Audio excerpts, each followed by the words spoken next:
This is it. Hi, my name is Luke Staples, and today we're going to be going over the tragedy of American Airlines Flight 587, a deadly aviation accident. This accident occurred on November 12th, 2001, mere months after the tragic events of 9/11. And just as the country was still reeling from that horrible, horrible event, another accident occurs. Now, in this accident, it was an Airbus A300 that suffered complete structural failure to an essential aerodynamic flight component, the vertical stabilizer, causing it to crash into Bell Harbor, Queens, New York. The intended route of flight was from JFK to Santo Domingo, Dominican Republic. Unfortunately, the plane crashed mere minutes after takeoff. As the plane lined up on the runway, a preceding 737 took off, creating devastating wake turbulence. As a private pilot, you learn a lot about wake turbulence and its effects. Unfortunately, these pilots didn't wait to let the wake turbulence dissipate before they decided to take off. As they encountered the wake turbulence,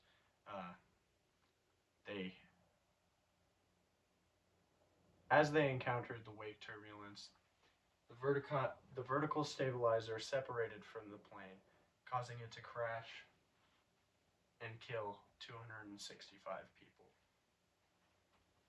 This was the first commercial accident including composite materials in the plane. Now, you may be asking yourself, Luke, what's composite materials? Composite materials are a type of carbon fiber that its strength to weight is much better than the typical aircraft aluminum. Now, the main cause of this crash was human error. And unfortunately, in response to the wake turbulence, the first officer started increasing his rudder inputs to try and fight off the wake turbulence.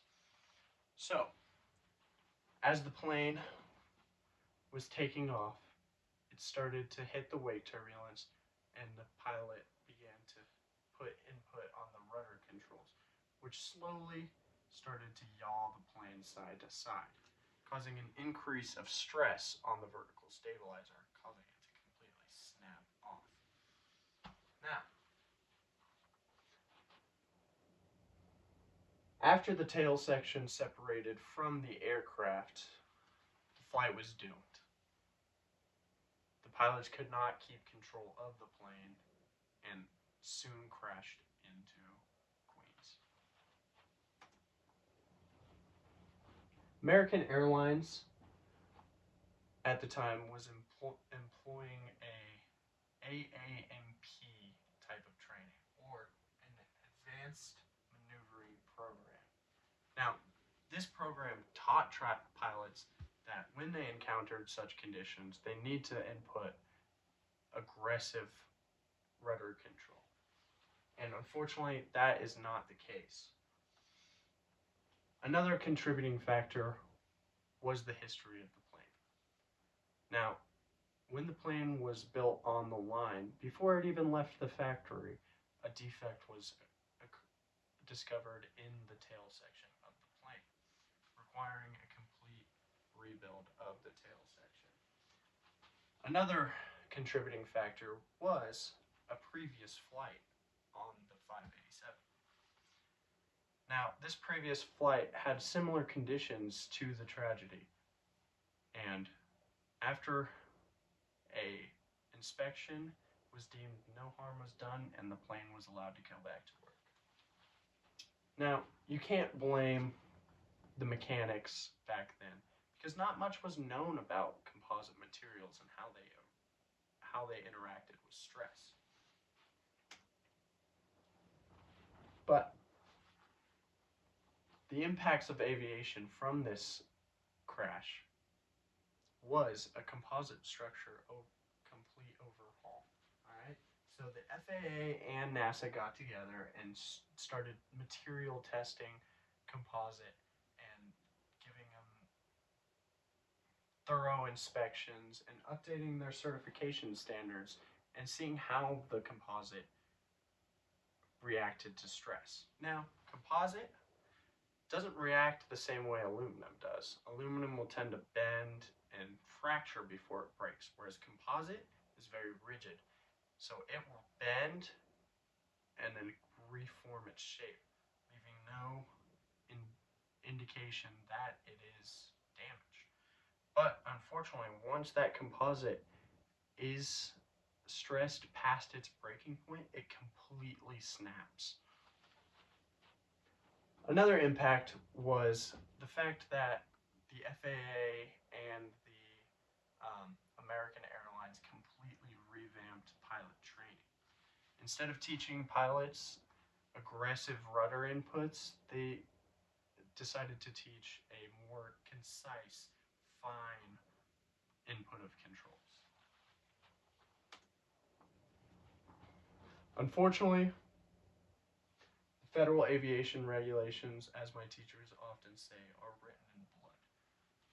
And safety aviation is always improving because of these tragedies. We want to prevent as many as possible. And although Flight 587 was a devastating accident, we as people must learn from these accidents and move forward, teaching and fixing, and so it doesn't happen again. And lastly, the ultimate cause of Flight 587's demise was contributed to pilot error and the complete structural failure of the composite materials in the tail section. Here are my sources. I had a great time looking up all this information on Flight 587. A really great, if you like a long read, a really great section was the actual NTSB docket. It really just went over everything that happened, and it was very detailed and had a lot of interesting facts. Another interesting website that I used when researching this was actually the nasa.gov. It kind of went into more detail about the composite structure and what it actually is and what it's made out of. So if you're more interested in composites, I would definitely head over to the nasa.gov and give it a good read. But yeah, thanks for listening to my presentation.